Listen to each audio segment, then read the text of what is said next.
নমস্কার, ইউটিউবের পরিবারে সবাইকে স্বাগত জানাই। JEE-PBN এবং JEE-MSCN এর অনলাইন কাউন্সেলিংয়ের রেজিস্ট্রেশনের আজকে কিন্তু লাস্ট ডেট।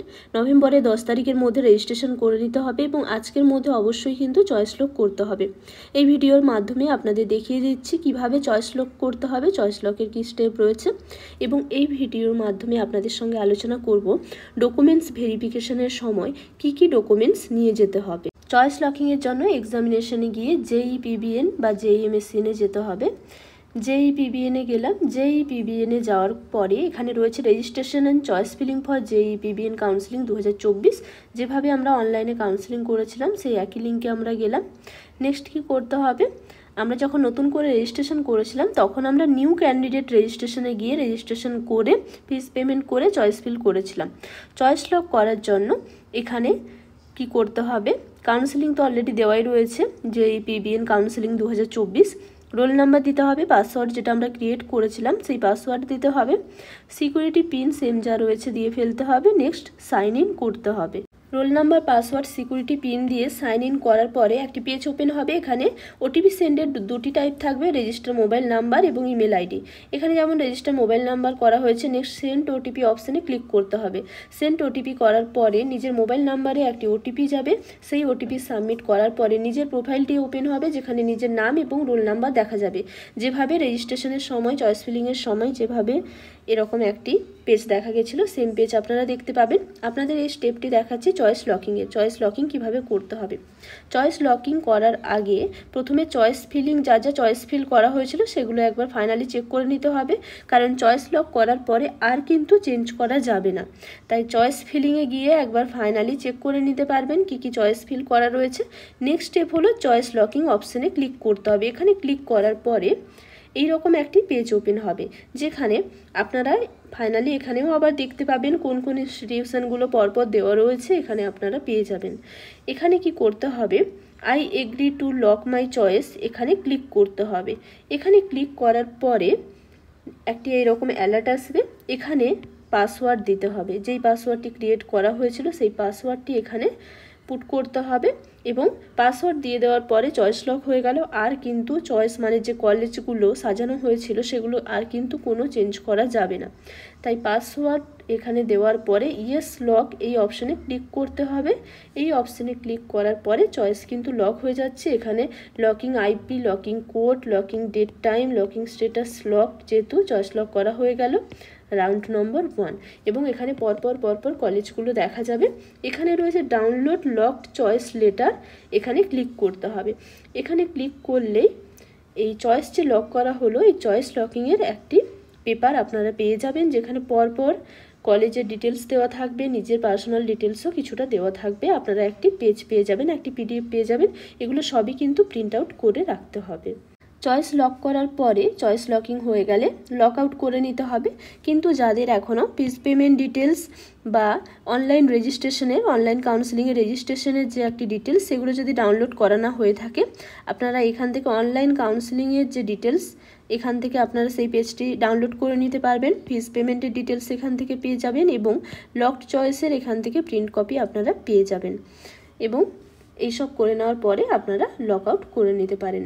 লক আউট করে নিতে হবে, এভাবেই কিন্তু চয়েস লক করতে হবে। আজকে কিন্তু লাস্ট ডেট, আজকের মধ্যে চয়েস লক করে নিতে হবে।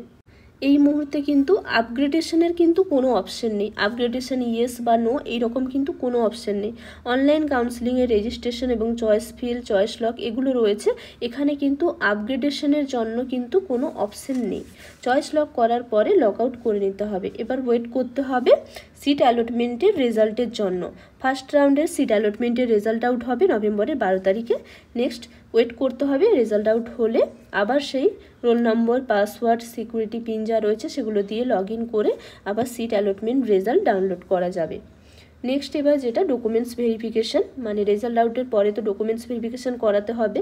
অনলাইন কাউন্সেলিং নিয়ে একটি ডিটেলস ভিডিও আপনাদের সঙ্গে আগেই শেয়ার করেছিলাম, তার লিঙ্ক আপনাদের ডেসক্রিপশন বক্সে দিয়ে দেবো, আপনারা সেখান থেকে পেয়ে যাবেন। নেক্সট এবার ডকুমেন্টস ভেরিফিকেশনের সময় কী কী ডকুমেন্টস লাগবে তা নিয়ে আপনাদের সঙ্গে ডিটেলসে আলোচনা করব এবং অনলাইন কাউন্সেলিং নিয়ে একটি ডিটেলস ভিডিও অলরেডি চ্যানেলে আপলোড করা রয়েছে, তার লিঙ্ক আপনাদের ডেসক্রিপশন বক্সে দিয়ে দেবো, আপনারা সেখান থেকে পেয়ে যাবেন এবং আপনারা চাইলে সেই ভিডিওটি দেখে নিতে পারেন। আশা করি ভিডিওটি আপনাদের জন্য হেল্পফুলও হবে। ডকুমেন্টস ভেরিফিকেশনের জন্য যা যা ডকুমেন্টস লাগবে সেগুলো অরিজিনাল তো নিয়ে যেতেই হবে, তার সঙ্গে একটি সেলফ অ্যাটেস্টেড ফটোকপি নিয়ে যেতে হবে। প্রত্যেকটি অরিজিনাল ডকুমেন্টস আবার জেরক্স করে সেলফ অ্যাটেস্টেড করে একটি সেট বানিয়ে নিয়ে যেতে হবে ডকুমেন্টস ভেরিফিকেশনের জন্য। কি কি ডকুমেন্টস লাগবে সেগুলো অলরেডি আপনাদের সঙ্গে কিছুটা আলোচনা করেছিলাম, আরও বেশ কিছু ডকুমেন্টস রয়েছে যেগুলো নিয়ে যেতে হবে। Provisional seat allotment letter, rank card লাগবে জেইই পিবিএন এবং ডেট অফ বার্থ প্রুফ হিসেবে ক্লাস 10-এর অ্যাডমিট বা বার্থ সার্টিফিকেট নিয়ে যেতে হবে এবং জিএনএমের সমস্ত ইয়ারের মার্কশিট নিয়ে যেতে হবে। নার্সিং সার্টিফিকেট মানে রেজিস্ট্রেশন সার্টিফিকেট এবং তার সঙ্গে যে কোর্স কমপ্লিশন সার্টিফিকেট থাকে সেই সার্টিফিকেট নিয়ে যেতে হবে। এবং যারা West Bengal state government employee রয়েছেন তাদের ক্ষেত্রে লেটার অফ পারমিশন টিআরের একটি পেপার লাগবে এবং এক্সপিরিয়েন্স সার্টিফিকেট লাগবে। আদার্সদের জন্য কিন্তু লাগবে না। ফ্রেশার্স যারা রয়েছেন বা ইএসআইসি বা সেন্ট্রাল গভর্নমেন্ট বা ইএসআই যারা ক্যান্ডিডেট রয়েছেন তাদের ক্ষেত্রে কিন্তু এই ডকুমেন্টসগুলো লাগছে না, শুধুমাত্র যারা West Bengal state government employee তাদের ক্ষেত্রে এই ডকুমেন্টসগুলি লাগবে। এবং ক্যাটাগরি অনুযায়ী SC ST OBC A OBC B EWS ক্যান্ডিডেটদের ক্ষেত্রে ক্যাটাগরি সার্টিফিকেট লাগবে। ওবিসি ক্যান্ডিডেটদের ক্ষেত্রে এনসিএল সার্টিফিকেটও লাগবে। এখানে তার ডিটেলস দেওয়া রয়েছে, আপনারা দেখে নেবেন এখান থেকে ভালো করে, কারণ এই ডকুমেন্টসগুলো কিন্তু সাবমিট করতে হবে, এখানেও ডিটেলসে বলা রয়েছে। এবং পিডাব্লিউডি ক্যান্ডিডেটের ক্ষেত্রে পিডাব্লিউডি সার্টিফিকেট নিয়ে যেতে হবে এবং প্রত্যেক ক্যান্ডিডেটকে অবশ্যই সেই মোবাইল নাম্বার নিয়ে যেতে হবে। অনলাইনে অ্যাপ্লাই করার সময় অ্যাপ্লিকেশনের সময় যে মোবাইল নাম্বার দেওয়া হয়েছিল সেই মোবাইল নাম্বার লাগবে, কারণ অ্যাডমিশনের সময় ওটিপি একটি দিতে হবে, সেই জন্য মোবাইল নাম্বার সঙ্গে নিয়ে যেতে হবে। এবং আরও বেশ কিছু ডকুমেন্টস রয়েছে যেগুলো লাগে সাধারণত ডকুমেন্টস ভেরিফিকেশন এবং অ্যাডমিশনের সময়, যেমন আপগ্রেডেশনের একটি পেপার রয়েছে, সেই পেপার মানে আপগ্রেডেশনের জন্য একটি ফরম্যাট রয়েছে, প্রফর্মা রয়েছে, সেই প্রফর্মা অফিসিয়াল ওয়েবসাইটে West Bengal joint entrance examination বোর্ডের অফিসিয়াল ওয়েবসাইটে আপলোড হয়ে যাবে। সেই পেপার কিন্তু নিয়ে যেতে হবে, ফিল আপ করে সাবমিট করতে হবে। ইয়েস এবং নো আপগ্রেডেশনের ব্যাপারে আপনাদের সঙ্গে যখন অনলাইন কাউন্সেলিংয়ের একটি ডিটেলস ভিডিও শেয়ার করেছিলাম সেখানে আপনাদের সঙ্গে ডিটেলসে তা আলোচনা করেছিলাম, আপনারা সেই ভিডিওটি আরেকবার দেখে নিতে পারেন। এই প্রফর্মা কিন্তু নিয়ে যেতে হবে, যে কোনো একটি সাবমিট করতে হবে। আপগ্রেডেশন করতে চাইলে ইয়েস প্রফর্মা সাবমিট করতে হবে, আপগ্রেডেশন যদি করতে না চাওয়া হয় তাহলে নো আপগ্রেডেশনের প্রফর্মা কিন্তু সাবমিট করতে হবে। প্রফর্মাগুলো একবার আপনাদের দেখিয়ে দিচ্ছি কেমন হয়। এইরকম প্রফর্মাগুলি হয়। এটা রয়েছে ইয়েস আপগ্রেডেশনের প্রফর্মা, এখানে লেখা রয়েছে ইয়েস আপগ্রেডেশন, ডেট দিতে হয় এবং এখানে ক্যান্ডিডেটের নাম, রোল নাম্বার, এক্সামিনেশন নেম মানে জেইই পিবিএন বা জেইএমএসসিএন এবং ডেট দিয়ে দিতে হবে, দিয়ে সাবমিট করতে হবে।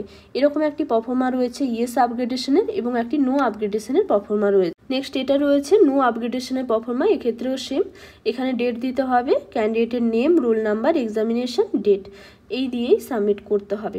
তবে এই প্রফর্মাগুলি লাস্ট ইয়ারের, এই ইয়ারের প্রফর্মা এখনও অফিসিয়াল ওয়েবসাইটে আপলোড হয়নি, আপলোড হলে আমি তা আপনাদের জানিয়ে দেবো।